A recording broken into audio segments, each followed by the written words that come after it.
Hello everyone, welcome. Today I wanted to show you King's Indian game from round 1 of October ChessDojo Classical Open Tournament. I also played another game, another King's Indian game in round 4 of September tournament. I suggest you maybe look at that if you play King's Indian. In that game I talked more about plans and activity, and here I want to this game was simpler, and here I want to just show a bit importance of blunders, and that basically knowing the opening is not that much maybe important when you make bigger blunders. Here I played against 200 point weaker opponent, and that's quite a big difference. In this game we got to this standard King's Indian position, and in last game in round 4 of September tournament I played Auerbach variation here, which has this idea of tapping e4 because this pin is not really deadly, but it's quite bad for black. Now the knight is falling, but black doesn't have to play this, of course. So in this variation that I played in last round, black should play c5 idea. So that's an interesting variation, you may look at that. And for this game I decided to go with knight to f6, and after castle this is bishop to e7, and this is orthodox variation of King's Indian. This is probably one of the most classical played in the old times. And as usual black plays e5 here. Now in this position I automatically played e5, but interestingly enough castling is the most common move, after which black can make the decision to take the pawn or play something else. Everything is fine. So just to know, you can also play this line, it's perfectly playable. Anyway, the game went this way. I played d5, and here I mark with the arrows usual plans. I will want to play b4 followed by c5 and to attack the pawn chain, while black should try to attack on my king side with moving the knight, one of these two squares usually, and playing f5. This position is specific because my opponent played natural knight b to d7, and this is slight inaccuracy, and it's I noticed it here, marked it here, because it's engine says it's already +1 for white. He's blocking the bishop and does nothing against b4 here, and apparently the best move is this strong a5, stopping white's plan. Now this is a hard move to find this early, but my opponent found it later. Kudos to him for that. So anyway, after knight to d7 I also made a mistake, and I knew that basically I was not sure, but I suspected that I should have played bishop to e3. If you play King's Indian, you should know that ideal position of white pieces is something like this. So bishops I placed on e file, knight here, so that we can, after, let's say, castle, after f5, we want to, not here, sorry. We want to, on f5, we want to be able to play f3, so when black pushes f4, we can go back.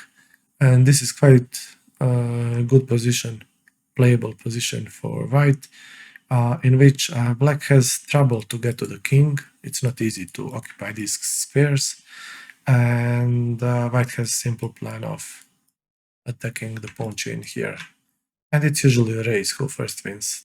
I think this is in general that white does well in these positions, has good percentage of wins. So that's what white usually should do here, play bishop e3, but I was annoyed with knight to g5. What I didn't realize is that I could actually play here, and after he pushes me away I can go back, and I was thinking that I just wasted tempos because he can play f5 again and he got what he wanted.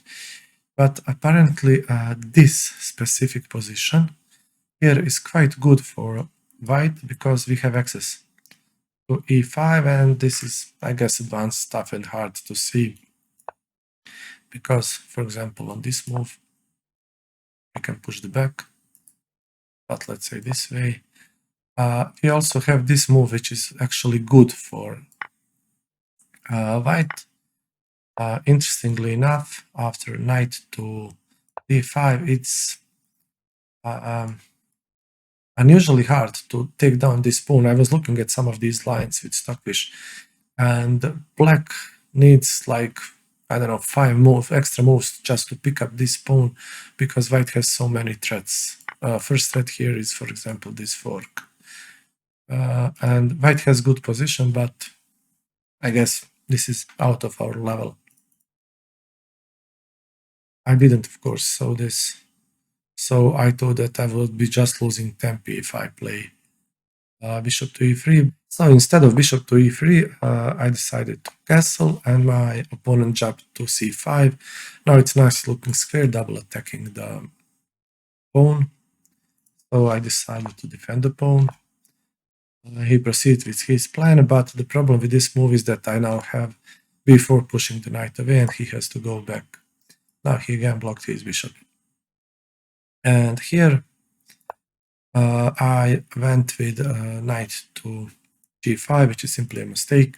Now again, this same motif works. This is the best move, and this is okay and good for white, but I didn't spot this. So I decided to block f5 this way. Now f5 is not possible because you can fork him, but I completely missed that he has, so on knight f5, he has knight to f4, on knight g5 he has knight to f4, and now the problem with this move is that he attacks my bishop and my knight also, which is cut off. I didn't spot this when I played knight to f5, and now I realize that I have to retreat my knight, and basically black has some good moves. I think a5 is the best move, but he can just take the bishop and he's perfectly fine here. He recognized my mistake and had to retreat, and he played here f4. As I said, it's not the best move, but it's okay. I think I should just take here and continue the game. I was always afraid of these two pawns, but this is actually good to remember. This structure is probably worse for black, because black king is going to get opened before white king, and white has lots of attacks on diagonals, especially if he can keep his two bishops. I had similar position in round 4 in September tournament, and there I also failed to open up position. I was afraid of these pawns. So those are two mistakes that I made. I decided to save my bishop here because he didn't take it. It's not the best move, but whatever. And he plays this strong a5 move, an excellent move. Kudos to him, as I said. Now I have basically black is better here, surely, and white has no better option than to take the pawn, and black gets this active file, and he's also good on the other side of the board, and with precise play, black should probably be winning this. That's why I decided after something to go with g3. I was not sure about this move, and I suspected it was not the best, but I didn't see why, and this is my blunder, and this is losing blunder because after the check I didn't spot. I'll turn off the Stockfish because it's complicated. I thought that if I play knight to g2, as my opponent also thought, we talked a bit, I thought that he would have to retreat, but he doesn't have to. Simply taking the pawn is already good for him. I wanted to go here, but then he has this move. Now I have to retreat. For example, if I decided to pick up the knight, he can take it. So for example, if I move, now the knight already has no squares. Now he has this move or this move. Let's say he goes here. This is the check, and this is actually, you won't believe it, but Stockfish says this is mate in 9, yeah, because the king has to go out. But even if we avoid this position, and for example, take immediately here, this is also very bad, because now if I play something other than, let's play this, he now threatens this way, I have to go back, and this is already, again, excellent position for black. It's -4. This knight is simply awesome. The king here, bishops are bad, the king is exposed. Had my opponent calculated this, I guess he could have won, I didn't see it, and he decided to go back, and now this is quite a mistake. Again, it's not easily seen, but here, knight here is better, and we again get to this position where this pawn is quite difficult to take. This knight is problematic, and once the knight is taken, the pawn, it's hard to take the pawn because this pawn is weak. And you will see here, for example, this is what we played. I played the bishop, and here the queen is under attack, and I expected him to play simply knight to f6. Knight wants to go here anyway, and I think even better move is just to retreat the knight, but just this move is okay, and now he can free his bishop, and the game continues.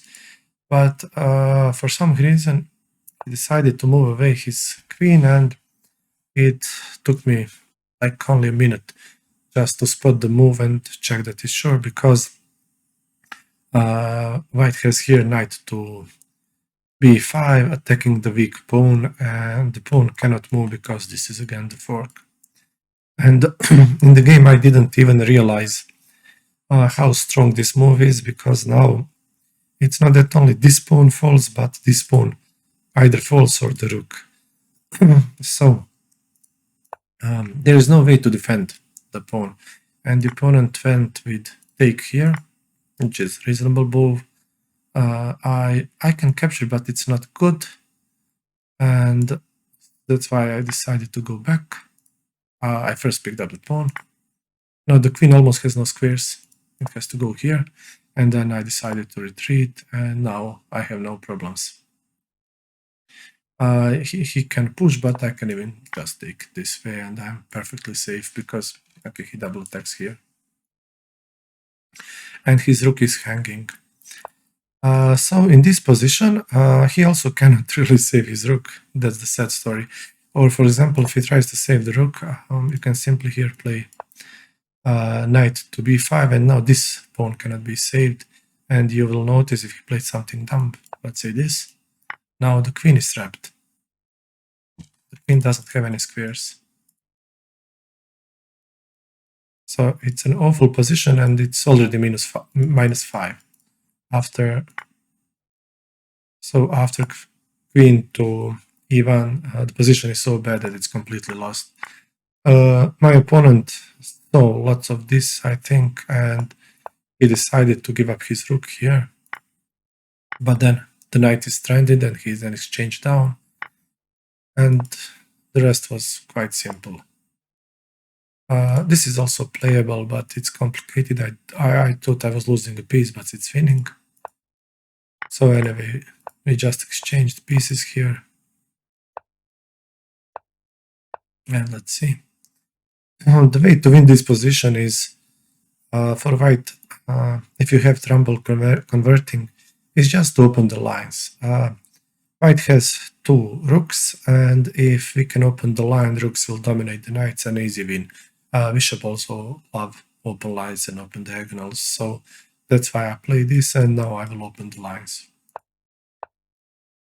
I first move away and connected my rooks, move away the bishop, pick up the pawn. I'm happy with exchanges. So we took the pawns. And here I defend my central pawn. And in this position we discussed a bit, it's completely winning, but I decided to play rook to d2 just to stop any counterplay. And he made one last blunder. Here he didn't spot this backwards tactic. The rook is protected, and now after he moves the queen, the knight falls, and in this position here is I. So basically that's this game. It's quite interesting. The opening didn't really that matter, just the blunders, and specifically my G3 blunder, and later on, let's go here. And what mattered here is my G3 blunder, where both of us missed how strong this check is, and that the knight cannot be actually picked up. It's bad for white. And his blunder, which is queen to e8, and I think he should have seen this because this is one move blunder, and it's quite typical for white to attack these two pawns. So basically it was such a big blunder that immediately decided the game. Well, that's it for this game. I hope you like it and that you find it useful if you play King's Indian or similar openings. Thank you for watching and see you in next one. Goodbye.